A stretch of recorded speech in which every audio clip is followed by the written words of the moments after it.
शरणं गच्छामि धम्मं शरणं गच्छामि संघं शरणं गच्छामि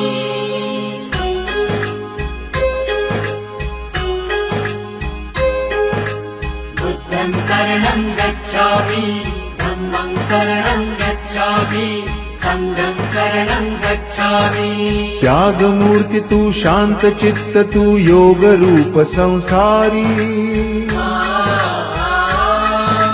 दया प्रेम अन मानवतेचे प्रतीक तुझी ईश्वरी सिद्ध मूर्ती सिद्धार्थ गौतम सकलांचा स्वामी